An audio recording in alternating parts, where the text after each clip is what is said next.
Hello, and thank you for joining us. My name's Mel Sherwood, and for the past 10 years, I've been working with entrepreneurs, business leaders, and teams, helping them to pitch and present with more confidence. In this series of interviews, I'm speaking with some of my favorite professional speakers who have also been speaking for more than 10 years. They'll be sharing a little bit about their journey to becoming a professional speaker and also giving us some hints and tips on how you and I can become even better communicators. So, my guest today is known as the telephone assassin, and he's on a mission to get businesses talking again and to stop people from hiding behind their emails and social media. As a conversational strategist, he helps clients to get in front of more of their ideal customers and get more business from their existing clients. His book, The Telephone Assassin, tells you everything you need to know about being successful on the phone. I first met him through the Professional Speaking Association, and he's a past president of the London region of the PSA. He's a great speaker and an all-round great bloke. So I'm thrilled that he's agreed to be my guest today. Hello and welcome, Anthony Stears. Hello, Mel. It's lovely to be here. Lovely to be here. I can't believe it's been over 10 years we've been speaking. Oh my God. I know. Yeah. So when did you actually start officially as a professional speaker? It was literally just over 10 years ago. I joined the PSA. I went to that first conference in Manchester. I believe Jeff Ram was president at the time. And the rest is a blur, if I'm honest with you. But it was the best thing I ever did. Amazing, isn't it? Yeah. Yeah, and I think up until that point, I didn't realize that speaking was a living. I don't think a lot of people appreciate how communicating is so valuable in day-to-day life and in business as well. So yeah, totally. Yeah, you must have joined just before I did, because I was at the next conference. Yeah. I think it was, I don't know whether it was London or Nottingham. Anyway, it doesn't matter. I did Speaker Factor at that one, so it was all really new for new. Yes. So yeah. And you mentioned Speaker Factor. That's what I got my first speaking gig sort of by accident. On the way home in the car, I was filling my wife in on how it all went. And she said, well, seeing as you've been paid now and you're a professional speaker, I found a speaking competition for you called Speaker Factor, and you're going on Thursday. So she was the one that actually found the PSA, and I entered Speaker Factor. I didn't win, but it was the best thing I could have done to push myself out of my comfort zone. Wear my heart on my sleeve with speakers who know what they're doing, who were then able to give me some really good advice, and from there fine tune and try and get better and stronger as a speaker on stage, and take little bits from all the great speakers that you tend to see. Just one little tip here and there. And actually on that, I'd love to know, what are some of the tips that you've got over the years that have improved your speaking? A couple of my favorites come from Jeff Ram. I've mentioned him. Obviously, he was president at the time. I'm a big fan. Yeah, well, he's annoying. He's actually annoyingly good. There was two things that I got from him. The first one was about not casting a shadow on your own screen. So quite often we get digital screens and TVs, but occasionally it's projectors, and if they're not hung from the ceiling, they're in the middle of the room. You kind of have to be careful if you move around a little bit. And I saw him do it at a gig with Steve Clark, and as he crossed across the beam, in his pocket he switched off the projector, and he clicked it back on as he walked out the other side, and it looked like it had a sensor that just switched it off when he went near it. And I just afterwards I went, that thing you did with the projector was brilliant. And he went, nobody else in the room will have even noticed that. And I went, seriously, that's great. He went, honestly, your next 3 gigs, do it purposefully, do it on purpose, 3 times in each gig, do it, click it in your pocket, and all of a sudden it will just become natural. And I actually did it on stage at the spring convention for the PSA earlier this year. Obviously a room full of speakers. You could hear the whispers the first time I did it. Did you see what he did there? Did you see that? And it was just one of those.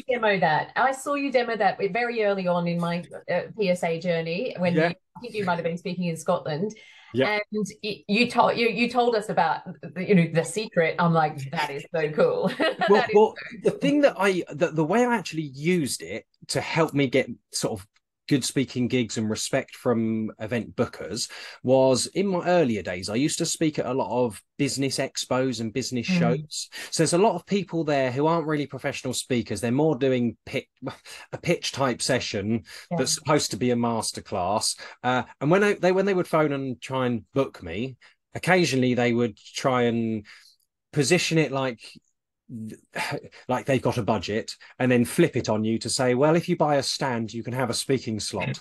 So whenever they used to approach me, I used to get straight to the point of, look, I'm a professional speaker, and if the date works and I think the audience is right, then yes, I might do it. But I always say, how many actual professional speakers do you have? And I really emphasize the word professional. Yeah. And quite often they'd push back and go, well, what do you mean? And I said, well, how many of them are going to be having a crook neck because they're looking back and reading their own slides? How many of them do you think are going to cast a shadow on the screen as they stand there and squint at their audience? And what was always amusing is when I would turn up, if I wasn't speaking first, I would always say to the organizer, is it okay to have a wander round?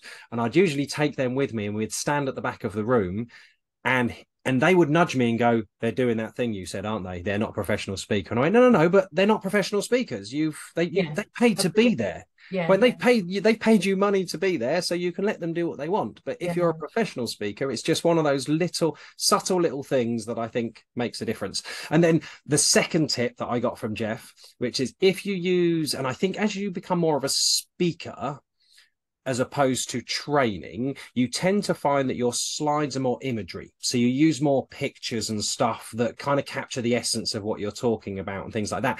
And one thing that Jeff's a great storyteller. And I saw him do this on a really big stage and it was just beautiful. And he was telling the story about how he was going down a high street and how he saw this magnificent shop front. And he went, and I just had to take a picture. And with that, he turned around with his back to the audience, got his clicker out like it was a mobile phone and held it in front of him, and then did a really obvious click. And as he pressed the button, the picture came up on screen. And he went, and that's what I saw. And he looked over his shoulder, and the audience were just like, wow. And it just felt like you were in the story. Yeah. So it was just really subtle little things that he did, but I just felt it created a bit of magic as part of it. And yeah, the magic's the key, isn't it? So what do you do in yours now? Are there other things that you do to create magic? And I'll tell you one thing that I remember that you did, and it wasn't necessarily a keynote situation, I don't think, but you did a live call. You demoed a live call in like a cold call in the session, and I thought that was a really gutsy move. And Yes. really, obviously, actually, it stuck with me all that time. And I've known you ever since as the guy who can pick up the phone and help other people to pick up the phone. So that's obviously, I don't know whether you do that in a keynote or not. Well, so if I'm honest, so when it comes to keynotes, it's something that I occasionally get asked to do because they've heard about me doing it. But I don't really do it with keynotes. And the reason, there's a couple of reasons for it, is not that I'm scared that it's going to go wrong, because I tell people all of the defenses and the things that you do to kind of stop it from going wrong. But if I hit 2 or 3 voicemails on the trot, it doesn't make for that interesting watching. Okay. So it's kind of wrong. And if it goes really well on stage, people either go, that was fixed, or they go, well, of course he can do it. He's the telephone assassin. Right. And the whole point of me doing it is not usually to show off. Because when I used to do it quite a lot at the beginning, and it was amazing because people would clap like I'd just done a magic trick. It was amazing. They'd be like, "Oh my god!" And then the clap would slow down, and they'd be going, "Oh my god, it really is that simple. I could do that." Yeah. And that was the kind of impact that I was sort of trying to make with it. So I do it a little bit with training. Yeah. But if I'm honest with you, I hold back doing it a lot more now, purely because I can do it. Of course I can do it. I stand on stage and talk about this stuff all the time. Seeing me do it doesn't sometimes. I tend to do it when I'm with somebody who's really skeptical and thinks that I just don't think that's going to work, and I really don't feel comfortable trying it. Yeah. And that's where I always go, well, come on, then give me somebody to phone and I'll pretend I work for you and let's just see what happens. And once people realize I know very little about their products or services and know nothing about their pricing, yet I can have a really positive conversation with a prospect, warm them up and kind of tee them up for the next step, people kind of go, oh my God, that's amazing. And it's something that I suppose I take for granted, being the telephone assassin. I like talking to people. But so many of us now, with all the technology that we've got, we can hide behind emails, we can send little messages and stuff like that. And yeah, sometimes I get on my soapbox a little bit, because don't get me wrong, I like an email, but it usually gets it off your desk. It doesn't usually complete the task. Good point. And quite often, if I do email somebody and ask them 3 questions, they make me wait 2 days before they respond, and they only answer 2 of the 3 questions anyway, and I have to go back to them. So, yeah, I just that's a good reason for actually having that interaction, isn't there? yeah, So, yeah. And I think, like I say, there's certain situations where email is really useful. If you do need to share documents and things like that, it's and you're on different time zones and things like that, that it can be really good. But typically, I think that my rule is try and use email to create a paper trail of the conversations you've had, rather than trying to have the conversation over email. Oh, that makes sense. Yeah. Now, you mentioned obviously Jeff Ram being someone who's a bit of a hero for both of us. Absolutely. What other mentors have you had, and you don't have to share who they are, but maybe some of the things that you've learned from them? Well, Steve, when I very first started, Jeff Ram was somebody who I had on this pedestal anyway. But Steve Clark was somebody else who was a bit of like my PSA dad. If he's listening, I'm sorry, Steve, if that makes me feel old. He was quite calm and relaxed, and he was just very charismatic. Yes. Yeah. And he had a presence on stage and a kind of cool as a cat. He's just, I just wanted to listen to him. What did you learn from him? Did you take on some of that? Like, how do you learn from a mentor? I mean, obviously they'll give you some advice and tips, and probably a lot of it is around your business as well, growing your business. But yeah, so just how do you test out things? Obviously, the Jeff Ram thing with the clicker, you try it out and it works, and so is that how you have improved your speaking over the years? Just trying out things that you observe that you admire? Absolutely, you tend to try them out. So as speakers, let's be really honest here. Quite a lot of the time, we're not paid to be on the stage or the platform that we are being given. And sometimes that's part of our strategy because we can sell something else. And sometimes we are being paid to speak at a conference. If I'm being paid and it's at the higher end of my fee and it's a good client, it's a big audience, I probably won't be trying any new stuff out. But there are gigs, local sort of gigs that you can do, networking events, and you can try this stuff out, and it really is you have to suck it and see, really. And not everything works first time, and you'll see something that works beautiful for one person, yet you see somebody else do it and you think, oh, that feels uncomfortable and it's not right. So I think you've got to try things out. In fact, a great example of that is at that spring convention PSA one earlier this year, John Hatauka did this brilliant thing because he was doing exercises, and there's 100 speakers in the room, and they're a noisy bunch anyway. Get them to do exercises, it's hard to hear yourself in the room. But he did this lovely thing, and he didn't even take credit for inventing this. I think he told me where it came from, but he just went, if you can hear me, clap once. If you can hear me, clap twice. And by the 3rd time, everybody clapped 3 times, and everybody's attention was back in the room. And I just was like, oh my God. Yeah.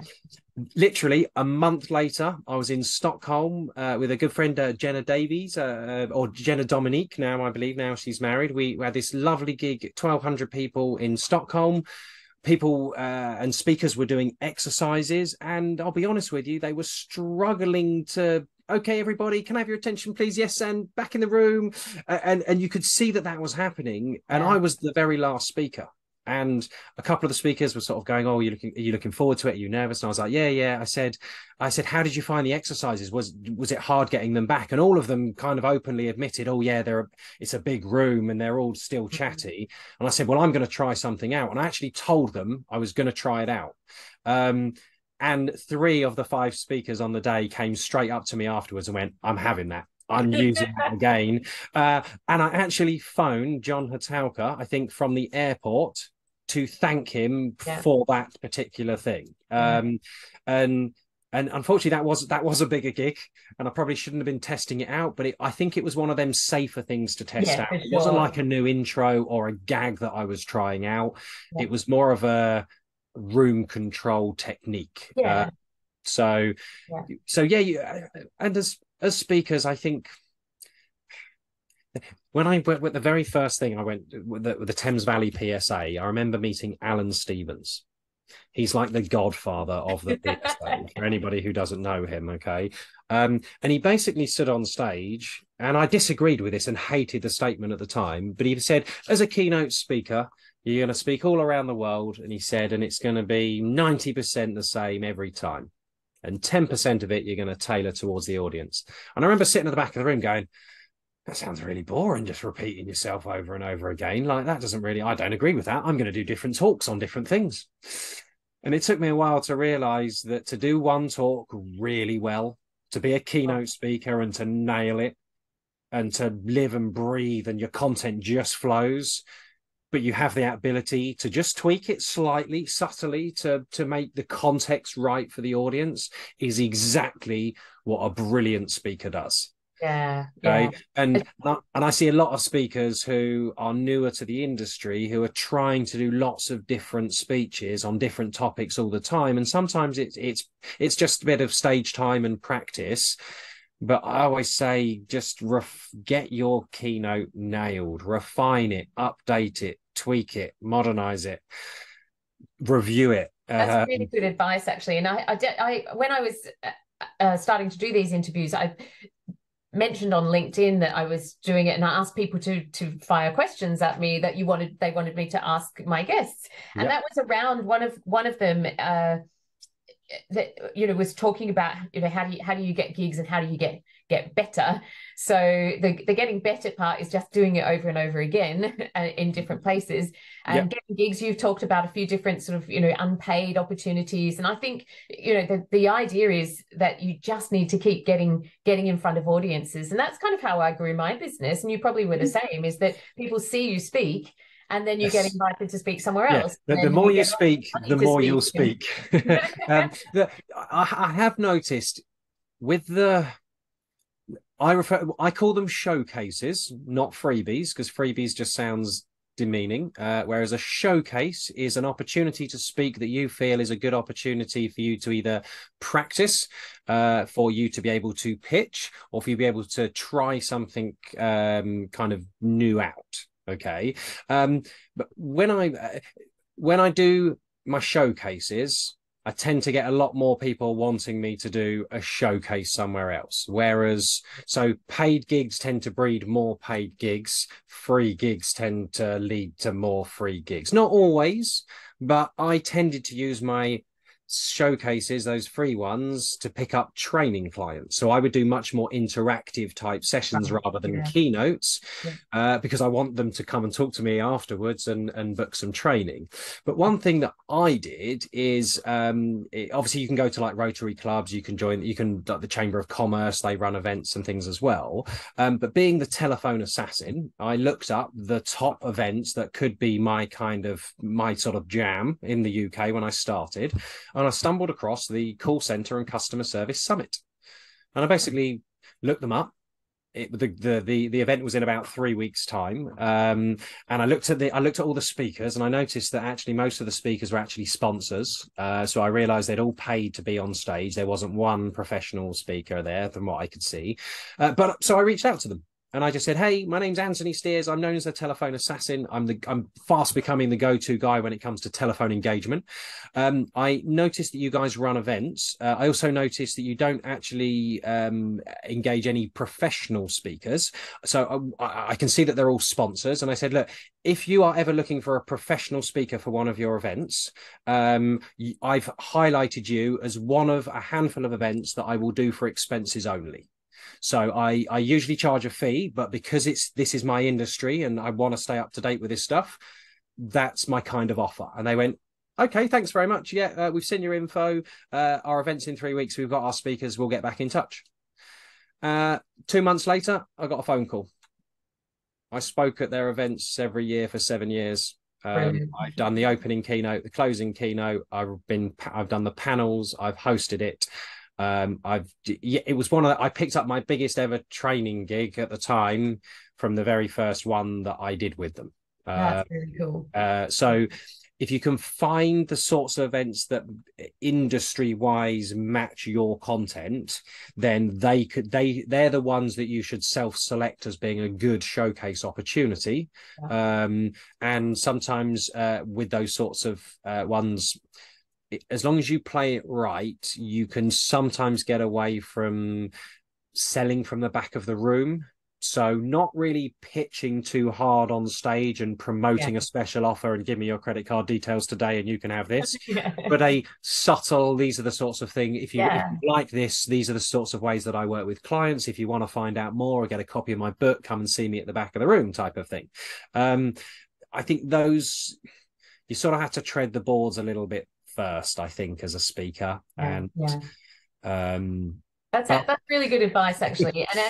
And even your approach, picking up the phone, which a lot of speakers don't do, despite the fact they like to speak. Well, there's a slight irony in the fact that many speakers think their words are worth money. They think they should be paid to be on stage. They think their words are that good. Yet when I say to them, so do you use them as part of your marketing? They go, oh no, I'd rather send an email. I'd rather do a social media campaign. And it's like, you're somebody who coaches people and changes their behavior. You're so powerful with your words that you can make people do things they weren't expecting to do. That's what you're trying to do as part of your marketing, right? And you can see that kind of. I think that's one of the things about being a professional speaker is the idea that it has to be thought of as a business and you have to be marketing all the time. I heard a piece of advice.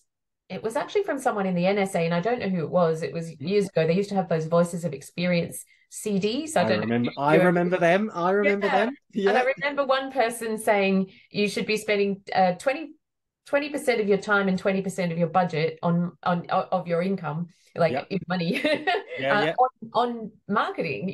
Because because what happened, this particular person who was sharing the story had been really busy and kept on, great, all of these gigs after gig after gig after gig, and then got to the end of this stint of gigs and suddenly went, I've got no work. And so even if you're busy as a speaker, spending time with the marketing is really crucial. And I'm not the best at it. I've been really busy lately, and I've hardly kind of been on LinkedIn or any of those places where the people who I would interact with and people who would book me are there, and I haven't been there. So I'm really conscious of that myself, and I think I need to even more think about my business as a business, and how do I make sure that those marketing pieces are in place as well.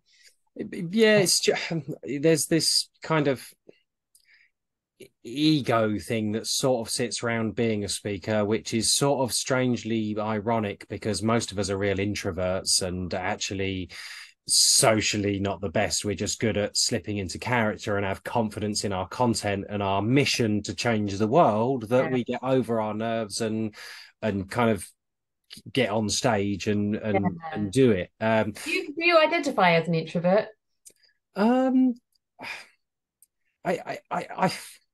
It's really hard because I'll be honest with you, I'm not really a huge fan of some of the profiling tools because I just think it depends what mood I wake up in. I'm a bit of an ambivert, so I can turn it on when I need to but mostly I'd never heard of that, but I think that could be me too. So yeah, it's yeah, weird. I like my own. I like my own company and being with my quite wife, being yeah, solitary. But yeah. my wife says, but you thrive when you're in a busy room and you get to chat and she's like, you love talking to people, you love making them smile and laugh and asking them questions that they weren't expecting, to getting them to think and all this kind of stuff. So I thrive and enjoy it, but it's tiring. And Yeah, I find that as well, and I need to recover yeah. afterwards. You know, And if you do a conference as well, people kind of go, oh, God, you got yeah, that much money to speak for 45 minutes. It's like, I wasn't just working for 45 no, minutes. I left at 6 a.m. yeah, From 8:30, I was suited and booted, having a mic check, smiling at every single person, being as helpful as I possibly could be. I had to be 100% the telephone assassin all day, yeah, and taking up another 10% when I got on stage. yes, Okay. yeah. And it is And so, answer the questions and speak to your adoring yeah. fans afterwards. And Absolutely, right, yeah. So yeah, and it's tiring. It's yeah, there's a yeah. I do so many active minutes and steps on one of those days, and I quite often come back and I say to my wife, I need a teenager sleep. I need a proper catch up, because it really wipes me out. And yeah. yeah, it's a hard gig. I kind of enjoy a bit of the traveling and the commuting. The international gigs are fantastic and stuff as well. But even But the traveling I is tiring.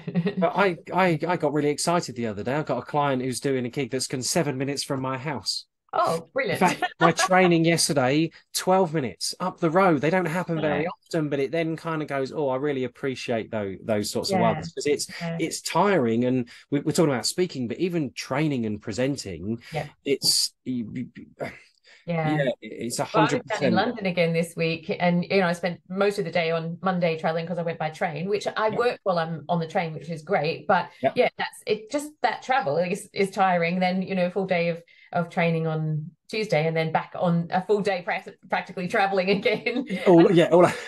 Before you Yeah, know it, it's like 3-4 days out of the office, right? yeah, totally, totally. Yeah, So right. I have to be honest with you, I tend to drive a bit more to my gigs, and I always, before I leave, have a car call list. So these are people that I've been meaning to get hold of, or I've been trying to follow up, or I haven't called back yet, things like that. Yep. And it helps me pass the time. It Yeah. distracts me from the overthinking my presentation that I'm Yeah. about to do, that kind of stuff Yeah. too.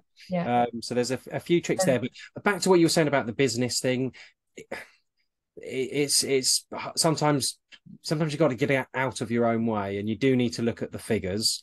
And not many people make the majority of their money. Well, not many speakers make the majority of their money from selling keynotes. Quite often, they do training, they do coaching, they have products, video courses, all kinds of stuff. Yeah. And a very good friend of ours, I'm not going to mention her name, but she had a little meltdown a little while ago because she wasn't getting paid speaking gigs. She wanted a paid speaking gig. Now, Right. when I was president for PSA London, I did this 6-figure speaking businesses model. So, and I spoke to fellows in the PSA that were making over 6 figures, and she was one of them. And I reminded her that she made nearly £250,000 in a year and did not get paid to speak once. Yeah. Okay, that was way more than I earned, and I did get paid to speak. Who's got the better business? It's not, yeah, it's not the I be said to her, "Who?" I is said, it? "Come on, who has the better business? Who has Yeah. the better speaking business?" And she went, "Okay, yeah, point made." Yeah. It's interesting because that was one of the questions that was asked as well. Uh, yeah, has speaking been a route for you to grow your business and your products and services?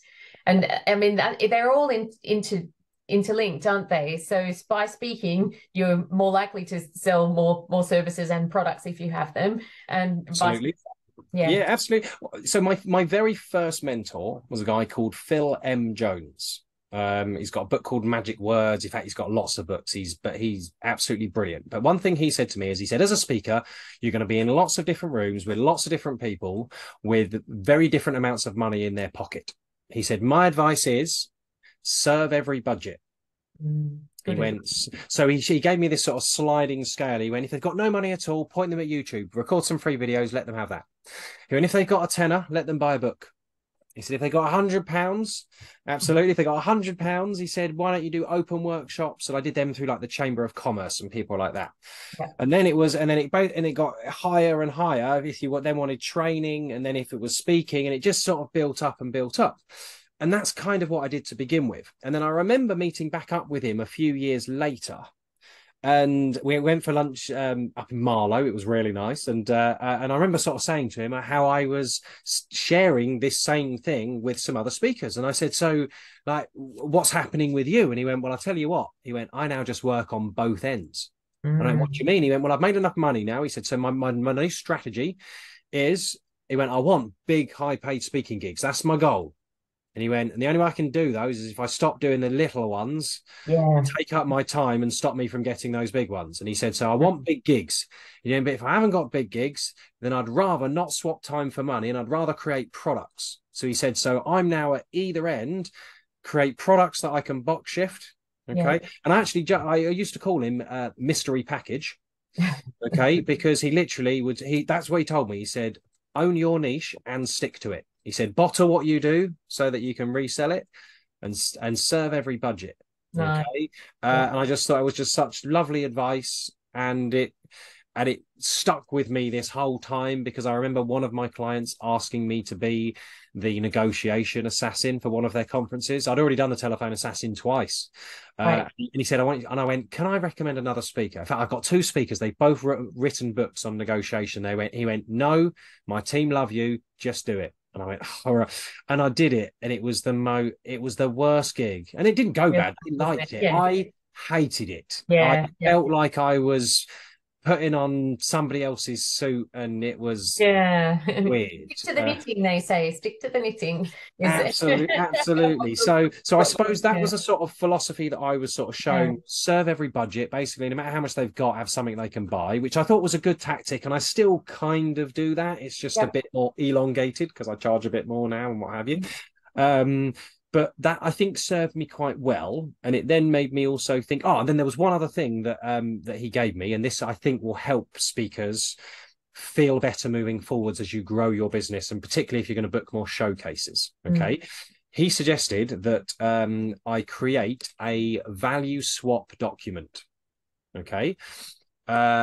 A good friend of mine also got that same advice and put this value swap document on his website, and realized he never got a full fee because of it. So don't advertise this value swap document. Keep it in your back pocket. And if somebody, so I've had this before where people approach me and they'll ask me for my speaking fee, and we try and be a little bit cagey because we want to gauge their budget, their audience, all of that kind of stuff. And sometimes you're backed into a corner and it feels like you're being too evasive, and you just have to rip the plaster off.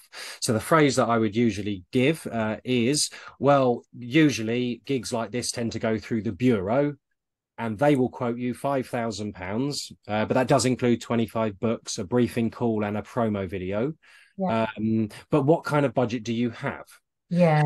Because then if they would go, okay, and you could tell, or they just come straight out with it, oh, okay, well, I've only got £1,000. Okay. Yeah. What I could then do is that I could then say, well, I tell you what, I'm not going to put it through the bureau, but tell me a bit more about the event. Let me see if we can make this work. And basically, I'd pull out this value swap document, and if it was a business expo, I'd say, can I have a free stand? Yeah, brilliant. Okay, that's worth £1,000 to me. Is there a show guide or a booklet? Yeah, can I have a double page spread? Brilliant. Okay, that's worth £500. Is the event being professionally filmed?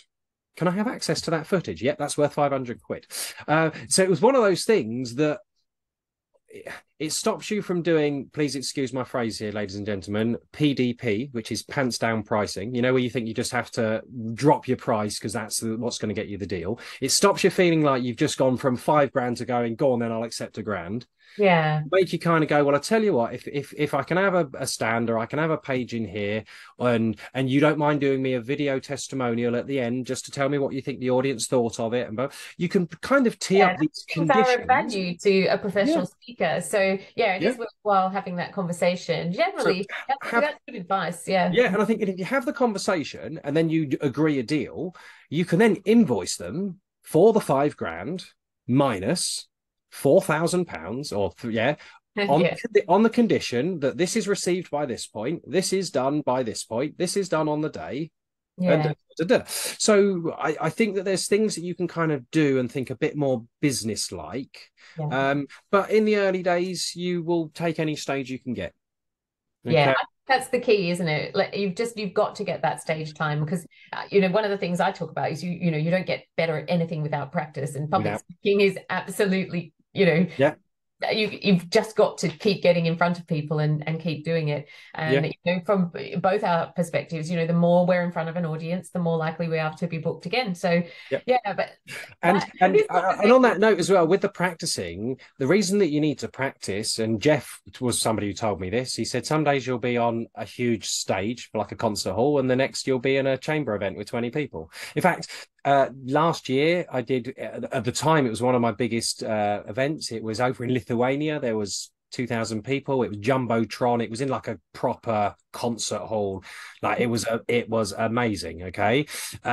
Amazing gig, got the best photos, best footage I've ever had of me on stage, got a brilliant fee, thought this is fantastic. Flew back into Stansted, drove to Norwich to speak at Superwoman Fest, where the stage was 1 foot high and it was 2 meters by 1 meter, surrounded by roller banners. And you've got to be, you've you've got got to to be get in on the that stage, yeah. and you And yes, you give you're them as much as you gave to the big I gig I have because to give, that's what we do. yeah, and obviously there's a slight difference because the energy in the room is Yeah, slightly different, but yeah, I've got to bring my A game whether there's two people or 2,000, and that's, as a speaker, what you end up kind of learning. And that's why I think sometimes the practicing and using camera can be a really good way of practicing being able to watch back and fine tune and that kind of stuff, because like you say, practice makes perfect, and Rome wasn't built in a day. that's right. Well, this conversation has given us so many golden nuggets and tips and advice for anyone wants to be a professional speaker, but anyone who's looking to just up their game in terms of their general presenting skills. So thank you so much for sharing all of that information. Tell us how we can get in touch. How can people get in touch with you if they want to know more? Oh, well, firstly, thank you for inviting me. I love this. And me and you go back a long time. So if you've enjoyed what you've heard from me, I'm very easy to find. I typically point people at LinkedIn. I usually give out my phone number, but as a little challenge for those listening, my phone number is very easy to find. Uh, Google the telephone assassin. You'll either find my website or LinkedIn. You can send me an email or a message, and I'll make you wait a day or two before I respond. But if you phone me, I don't have a gatekeeper who's going to make you jump through hoops. I want to talk to people. And if you're on your speaking journey, I would love to hear from you. And you can message me. I am only joking because the PSA has a real soft spot in my heart, and I direct a lot of people to it. I recommend a lot of people within the PSA who've helped me with my speaking and helping me craft my keynotes and weave humor and all this kind of stuff.